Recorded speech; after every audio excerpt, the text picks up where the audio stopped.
Hi, everyone. Welcome to the Infrastructure Network. Today we have the Stilt team. We got Harry, who's the CEO. We got George, who's the CMO. And we got Shmuel.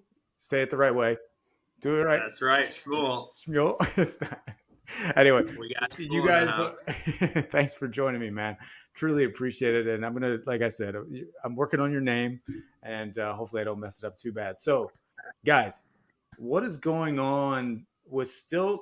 You guys are a startup. You guys are in the industry. I know Harry from previously. You had a new chip accelerator, which is no longer in business. Sorry, I didn't mean to put that out there, but it was a whole thing. But anyway, I'll cut that out. Don't worry.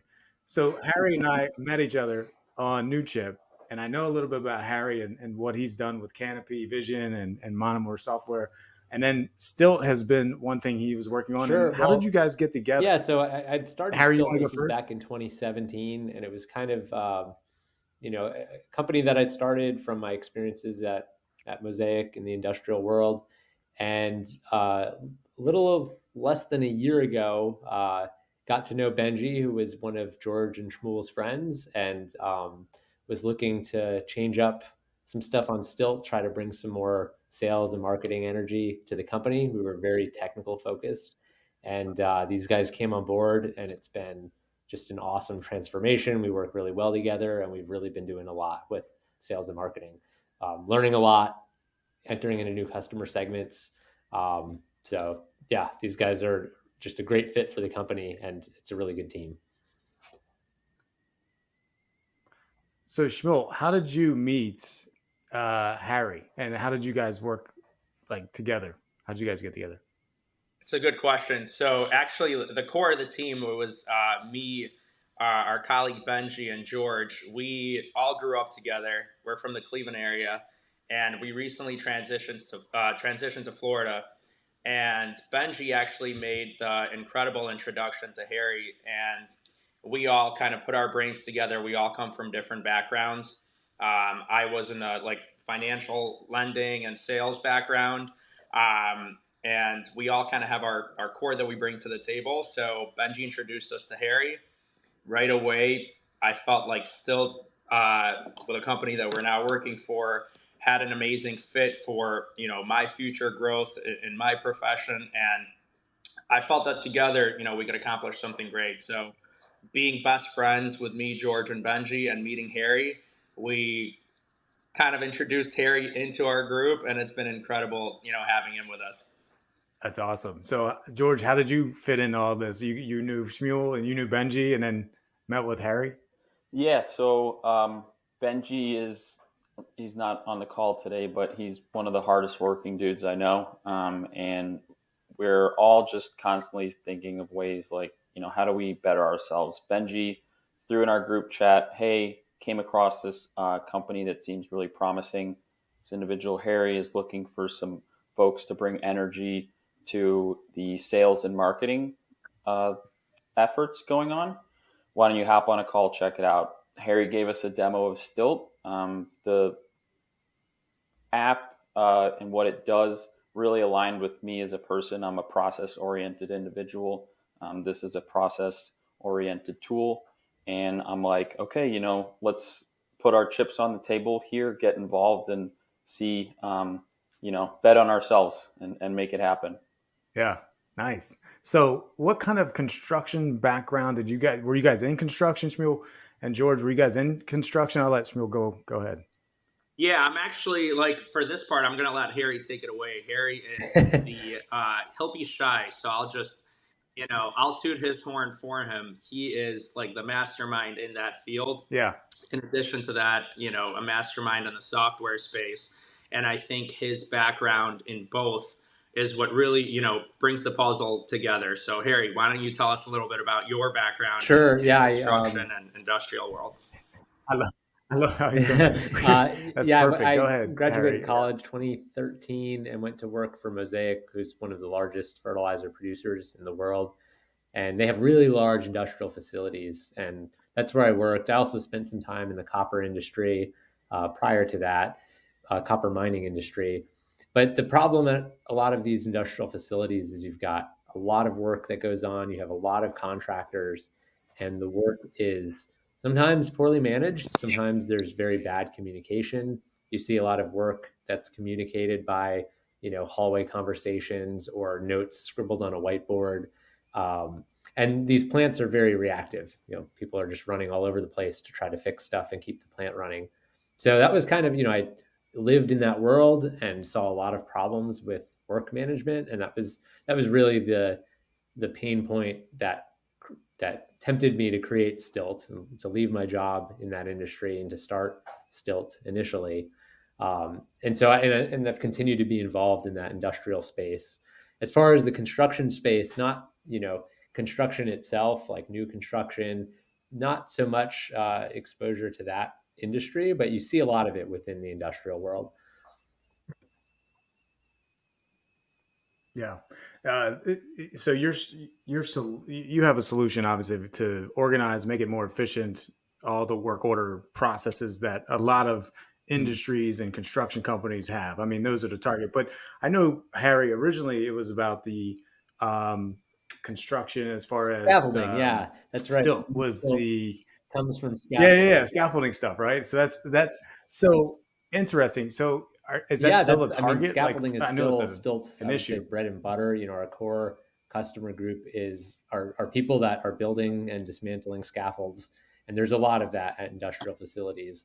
The reason that Stilt it really helps is because it's a big expense for these facilities. But ultimately, the problems, it boils down to work request and work completion. And it could be installing scaffolding. It could be installing some plumbing fixtures. It could be repairing an HVAC unit. You can think about work needing to be done, services work. And there's just very similar problems, whether you're a residential, commercial, or industrial contractor. A lot of those problems, as we found recently in a lot of our outreach, very similar problems across the board. What are the issues, or what are what are these businesses doing now? Just hand by paper? It's a mix. I'll actually let George take process? This one because I think George Process Shapiro, he has a good understanding of that. I think it's industry specific. If we're looking at like the large industrial facilities that use scaffolding, I would say, I'm not as familiar with that aspect of the work, but I know that in one of our other markets that we're servicing customers in is commercial contractor space. They're using a mixture of tools that aren't necessarily built for the purpose that they're using them for. Some people are using QuickBooks to manage some of their work orders.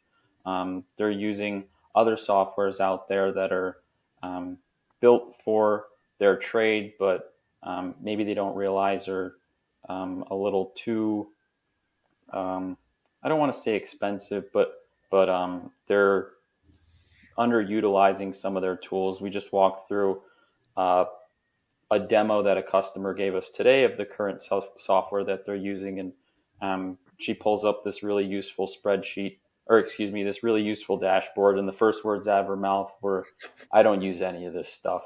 I just create the most simple work order. I enter the technician's name, click go, and they click start and finish, and then it integrates into my accounting system." So we think that's a real opportunity in the market, is maybe tailoring some of this, the workflows more appropriately to how customers are actually using them, as we saw today. I mean, you're talking super simple there. I mean, there's not much to it. You're not getting, I don't think you're getting a lot of KPIs out of that, are you? It'd be tough, but I wouldn't put it past us. I've had some experience recently with a customer that was using their emails to do work order management. And I was like, wait, what? You can get creative with Outlook Calendar. That's one of my favorites, is setting reminders in Outlook Calendar, but I'm sure email gets the job done too sometimes. So where do you guys think the massive hiccup is in this industry that you're trying to target? Massive hiccup. Because there's or acceptance. Let's put it, because you just mentioned something, George, about how simple they had a process set up, right? They're not going to change that. they're not going to switch to a massive, not a massive software, but a software system that they're not used to using. So is it no acceptance to software? Like, what's the hiccup, you think? I can answer this one if you want. Like, as somebody who's been, running sales and, really trying to grow revenue and making sure that we can cater to the right type of clientele. The big thing with any software in the beginning, it's a learning process, right? You're used to a certain type of way of doing business. You have your structure, a core component of your team, who does what and at what times they do it, right? And even if the process is not great, it's your process and you are comfortable, right? Mm-hmm. So the idea of software is overcoming that initial hump of being uncomfortable, maybe, right? So that your process for, the near foreseeable future and for the far out future is going to be that much more comfortable. And that initial, change is sometimes something that a client needs to overcome, right? Whether it comes from the management, instilling a new process and just making it the new norm, right? Or whether it comes from our core team doing the onboarding training, to explain and to show how easy it is. I will say, luckily, thank God for our software, the transition has been incredible. When clients truly see the value and how simple the software will make their process, they're a lot more accepting of, okay, well, let's spend a couple of weeks to learn it, right? Because we know it's going to be so easy. But that's pretty much it. The way you explain things, the way you show things, and the way you onboard things. A lot of software companies, they just, they throw an app at you and they say, here's how you use it, boom, just go, right? With us, we tend to approach a client and really dive into their goals and figure out, how is your process conducted already? Because when we create and give you software, we wanted to have a streamlined transition from you're used to doing things this way. The software will enable you to continue doing things your way. It'll just make it that much easier and open up a lot more roads, with any other configurations that you want to add. I have a point to add on to. Sorry to cut you off, Chad. No, good. Go for it. I like where Shmuel wrapped, headed towards the end. There's one of the things that we're seeing with maybe some of the bigger fish out there and some of the bigger problems that they're experiencing is that sometimes they even try to build their own software because they think, we're such a big company. We should be able to do this. Maybe ego gets involved, but B, there's so many things to consider, and make a software that actually works. And what we've seen in a couple of instances is there's a disconnect between the development of the software and building something that might look nice behind closed doors versus something that's boots on the ground, usable. I think that is one of the strengths that we bring to the table is Harry has boots on the ground experience at large industrial facilities. I have some boots on the ground experience too. I worked at a train engine manufacturing plant. I worked at a metal recycling plant. I worked at a tint stock manufacturing plant. Some people call it paint, and they're like, it's not paint, it's tint stock. But so I have some of that experience, and you could see where you can sense the frustration where they spend a lot of money and sometimes years of time working on something, but there's just the disconnect in actually making it usable. And I think that's one of the problems that faces the industry is, at the end of the day, it needs to be usable no matter what you do or what you build. Yeah, 100%. You have to have that knowledge of all the processes. And I think that's kind of what you were getting to is you try and build a CEO of a massive company, or maybe not a massive, a middle-sized company is any size company. Any size company. You're right, George. So if they're trying to make a decision on whether to build their own software or use some people that have built software from knowledge that they have through the processes, it's going to be way more intuitive than just trying to create your own and sending it, outsourcing it to another country, most likely to get a cheaper price. Potentially, yeah. And it's going to be terrible. I've seen these systems sometimes. Or if you're taking something off the shelf and maybe you're working with a software that is very well known and you hear about it being used so much in the industry, but then it comes down to using it actually for your process. And you run into the issue that the individual shared with us today, and you come to find out she's really only using it for ABC, and maybe, you know, there's a better solution out there that is more cost effective or actually has the features that she needs. And sometimes people are sitting there and, you know, the world wide web's pretty vast. It can be overwhelming to try to look for what actual solution fits your needs, and whether or not you're, you know, making the right call there. Yeah, good points. Harry, how are you going to be able to adjust to the field Mhm. workers and getting them Yeah, to use that your is, you know, a solution? hiccup in traditionally in a lot of these heavier industries, even in regular service industries. Um, you know, these aren't always they're not kids who are on their phones all the time, right? Using mobile apps in the field could still be a fairly new concept. You know, these are people who may be used to using paper forms for 20 years, and now their companies are switching to digital. And so, you know, with Stilt, and I hate to keep bringing up Stilt, but the industry that I grew up in, it was, you know, that those types of people. So being able to put a phone in their hands and say, here, use this tool, it has to be user friendly. Like you can't get around that.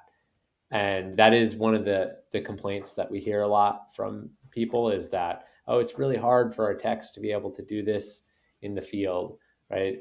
It's, you know, they'll if it doesn't make sense, they'll just go back to paper. So you know, from a design perspective or a product development perspective, a lot of times we'll develop features mobile first. So we develop it first for the phone. We think about the Mm. phone. We think about how does it look and feel when you're doing it from the field, and then we'll develop for the web, where you have a nice big computer screen. You're able to sit down in front of that screen. But you know, how can we make this feature work on a small screen um, before we implement it? Hmm. That's Yeah. we do that. Well, yeah. The only reason why I say that because it can make or break a software system as far as getting a sales process completed. Because if you're not watching, and Shmuel, you'll be able to probably elaborate on this more. But if you don't get buy-in from the people in the Mm-hmm. field and the people in the office, it's over. If one of those Mm-hmm. say they don't like it, it's over. So how are you in the sales process overcoming a Mm-hmm. lot of those objections that you might be getting? So the big thing is, like, I will say this: Steve Jobs did a lot of the work for us, right? I think not only America, but the world in general has already created this image of the next wave, and the next wave of business growth and the next wave of development is very tech focused, right? A lot of our clients, you know, we started catering to contractors, not just large facilities. These contractors are trying to compete. They're trying to win bids, right? And in a world like today, I'm sorry to break it, but you know, having a pen and paper and knowing your trade is not the only thing that's going to get you a job, right? And it's definitely not going to be sustainable for the long future. So having the software, I think people are a lot more open-minded, and I don't think they're as, you know, resisting as they once were. I think, in fact, they, you know, they're actually looking at software that may be even more complex than their competitor or something that's more advanced than their competitor. That way they can really, you know, outwin business and look a lot more serious to when they're competing for bids. So what I often hear from clients, you know, and I was working for, give you one live case example. I was working with a company who was using Excel, and they were doing a lot of features on Excel, and Excel is pretty incredible. Like, you could do a whole lot more than most people think. But eventually he was saying, one day I know I will simply outgrow it, right? Soon it won't have all the capabilities and functions that I want. My business is booming, it's growing, and software is causing me to be more competitive. We want to have software that allows us to one day, you know, if we announce retirement and my kids take over the business, we don't want to have to sit there for the next year retraining the next guy to know, you know, how our processes really work. We want it to be where it's automatic, and we want the software to be enabled to have all those components and features. So to be honest, it's not as difficult as it once was, right? Yeah. The amount of no's that we hear are typically more initial, you know, kind of goosebump, a little bit nervous feelings. But when they really see and understand the value, they're actually, those nerves turn into excitement. and people are really accepting and excited about what the future of software will do for their business. Yeah, no, good response. You're exactly right. You hit a couple things that I wanted to touch on. Competitive bidding. You think about the advantage when it's a price situation, and if they're using older traditional methods, obviously they're at a disadvantage when it comes to competitive bidding. Where do you see your solution really fitting into Yeah, that? well, this is something we kind of Or do you want whoever wants to chime? kind of helped with pretty early on. We have the ability to white label our technology with our customer's logo and branding on it. So if you're trying, if you're a contractor and you're trying to win a large enterprise level or large commercial bid, you're going up against all your other competitors who are frankly offering a very similar service as you. There's really not much differentiation in there. And so when we work with our customers, we allow them we do this for them essentially. We'll put their logo and their branding, their colors on our technology. So when they go to that bid, they present that customer with, hey, we're a tech focused contractor. We have this great solution that we built, and it, helps with KPIs. It's a tool that you'll get to access, and it really helps them stand out. And we've had customers win many multi-year, multi-million-dollar bids through this process. So it really does make them more competitive. Mm-hmm. Yeah, good points. That's a huge advantage when it comes to low price. These days, hopefully it becomes more best value, but it's kind of the way it is. But so hopefully they're using your solution as a best value, maybe too, to win some of those bids as well. That's good stuff.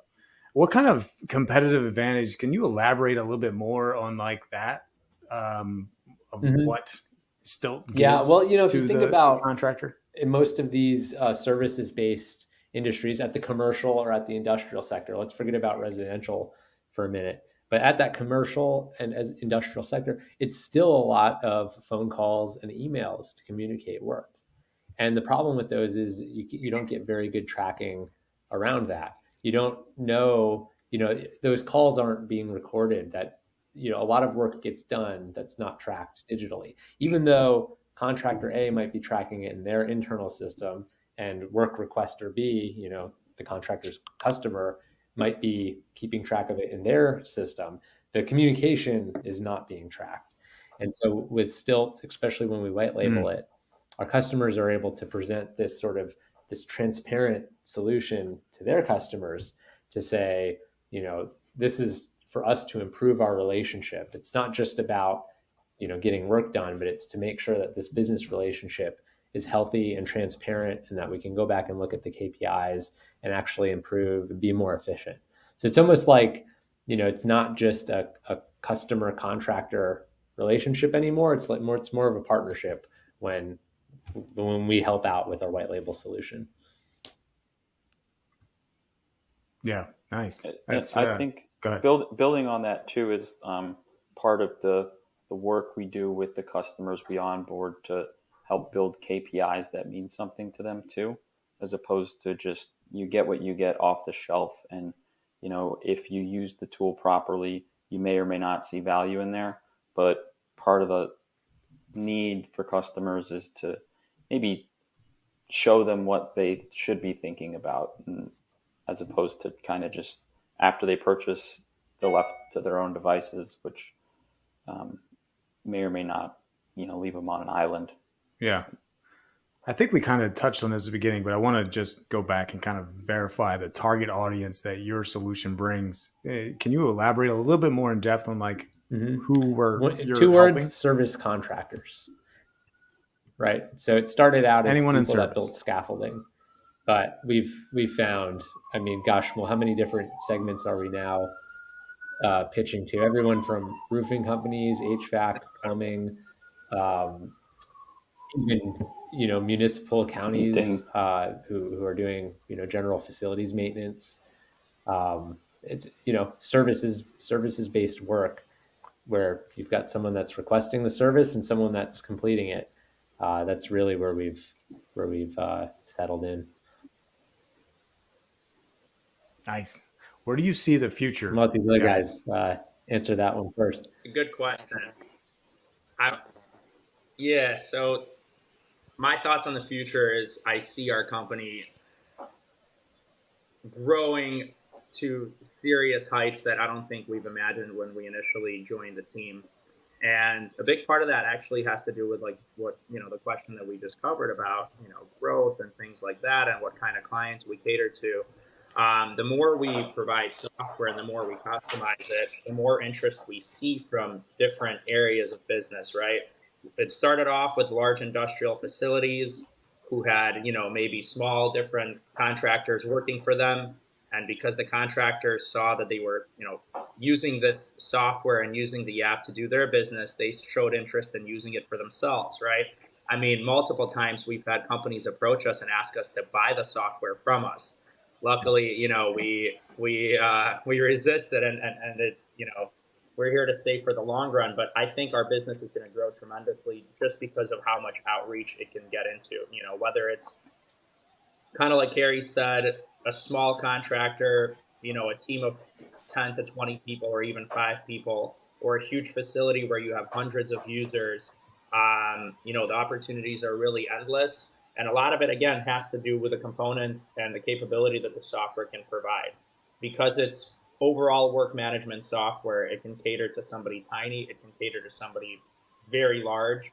And, when you have that kind of outreach and capability, your business at that point just has to grow just because you are not catering only to one small client. You're catering to a lot of different clients. I'm gonna let George, Harry, where do you see George the answer future? this next. I want to hear his take.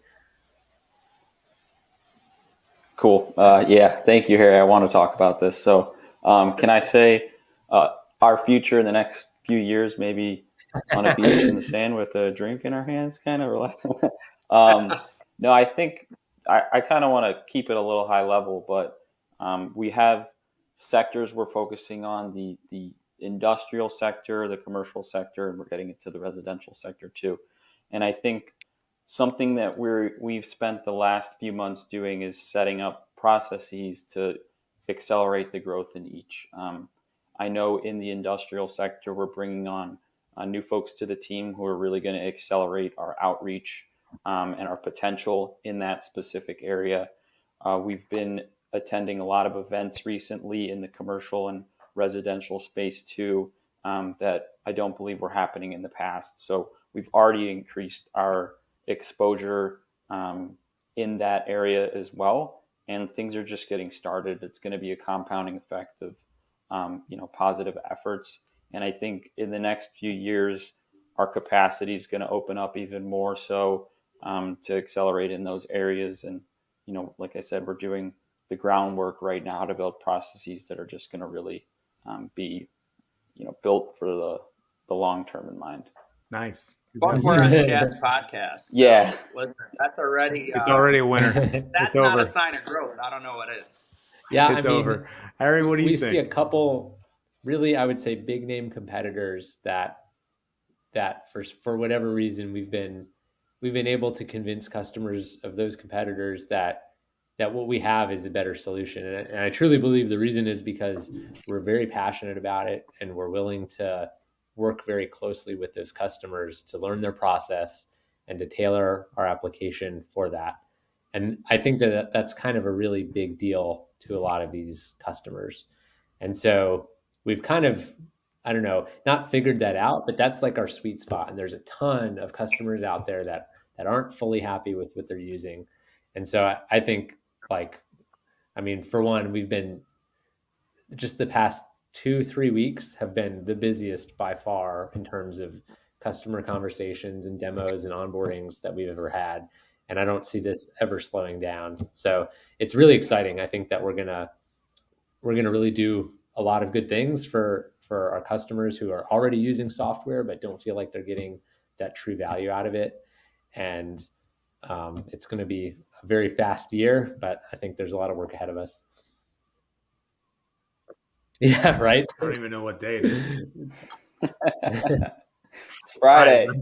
There we go. I'm with you guys. Look, I think what you guys are doing is amazing. It's really going to help a lot of construction companies and just service companies. Sorry, I'm focused on construction, but it's service company oriented. So you guys really going to provide a huge value to those organizations that provide service because they need efficiency. They need digital transformation. There's no need to be hauling around papers and using Excel and all this stuff anymore. Everything can be very automated when it's used correctly, right? So kudos to you guys for building a platform, a work order management system platform like Stilt, and growing the business. I look forward to talking to you guys next year or maybe later this year. If you guys find anything or come up with a topic you want to talk about, I'd love to chat about that more. Harry, how can everybody get a hold of you? And so stiltindustrial.com. That's our website. You can also email me, harry@stiltwork.com. Best place though, I'm connected to Chad on LinkedIn, and I probably like not every post he makes because you are wild. You're on fire with those, but always usually liking and commented on Chad's stuff. So I'm sure anyone who wants to get in touch with us, you'll see my name pop up there as well. So I would say LinkedIn's a great place. Hey man, I got to learn how to figure out these algorithms and see what works best. That's the point. It might be crazy, but it's all the methods of the madness, man. That's for sure. But all right, guys. Well, thank you so much for joining me, and look forward to the next time. Have a great day.